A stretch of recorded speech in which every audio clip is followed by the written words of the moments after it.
Welcome to your daily writing habit, episode number 846. If you are writing a book or thinking about it, or maybe you've started writing your book but you need some help getting it done, you are in the right place.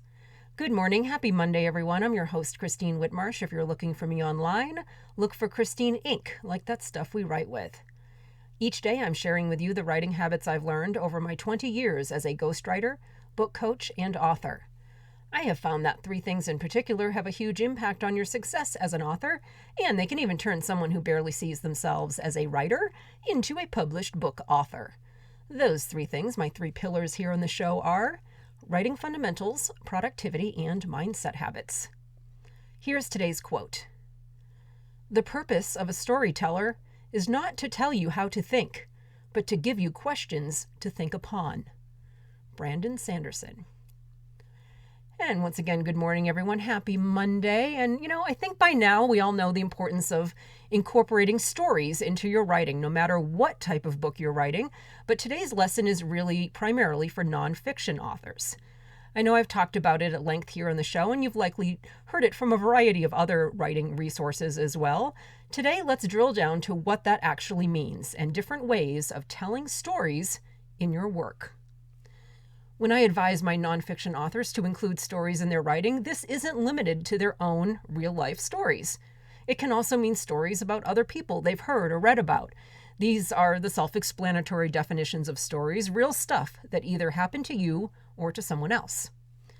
But when you're looking to add story to your writing, for instance, at the beginning of a chapter of your nonfiction book, a tactic I'm always a fan of to get the reader's attention straight away at the beginning of the chapter, and you just can't come up with any good examples of real-life stories, make one up. This is one of the greatest joys of being a writer. We get to make stuff up. We're not research scientists simply regurgitating and collating and correlating data. We are imagination specialists. We get to make stuff up to make our points. As long as we make this clear in our writing, of course, never pretending that something made up is real. As long as you're clear about that distinction, have at it. Make up a story to make your point. This is why we have things like analogies and metaphors, and in longer form, things like allegories, fables, and parables. And doing a quick Google search, I found descriptions of the latter three forms of storytelling in an article on writersdigest.com to help us separate the three: fable, parable, and allegory. And of course, the link will be in the show notes. So reading from the Writer's Digest article. Fable is a short story, usually with animals as the main characters, that conveys a moral.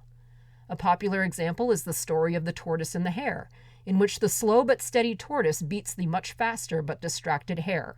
The moral of that story, of course, is that slow and steady wins the race. Parable is a short story that teaches a moral or spiritual lesson. Popular examples include the parables told by Jesus Christ in the Bible, including the stories of the prodigal son and the Good Samaritan. But parables also include popular stories like The Boy Who Cried Wolf, about a boy who constantly pranks people about the approach of a wolf until they don't listen when a real one appears. And finally, allegory is a work of art that can reveal a hidden meaning, usually of moral importance. For fiction, this usually involves characters, settings, and/or events that represent other issues. For instance, L. Frank Baum's The Wizard of Oz presents characters that represent something beyond themselves. So, specifically not limited to the Scarecrow and the Tin Man and the Lion. And there are many that say The Wizard of Oz is just one giant allegory with every single character. So those are three ideas of how to tell stories. And of course, you're not limited to those three. You can mix and match, do combinations. Just tell a story to make your point. Story, story, story, as we always say here on the show. Just wanted to kind of expand your horizons today beyond the idea of telling a real-life story or personal story. There are many different ways to incorporate story into your work. So the point is, when you hear that constant writing advice drumbeat that I just said, story, story, story, expand your thinking to all the variations of telling a story to make a point. So instead of write on, like I often say, story on.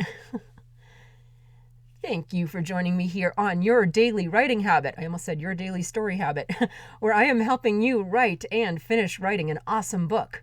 And be sure and drop by my Inc. Authors group on Facebook for motivation, accountability, book writing, publishing, resources, and more. Just so many things for one little group on Facebook. I always drop the link in the show notes.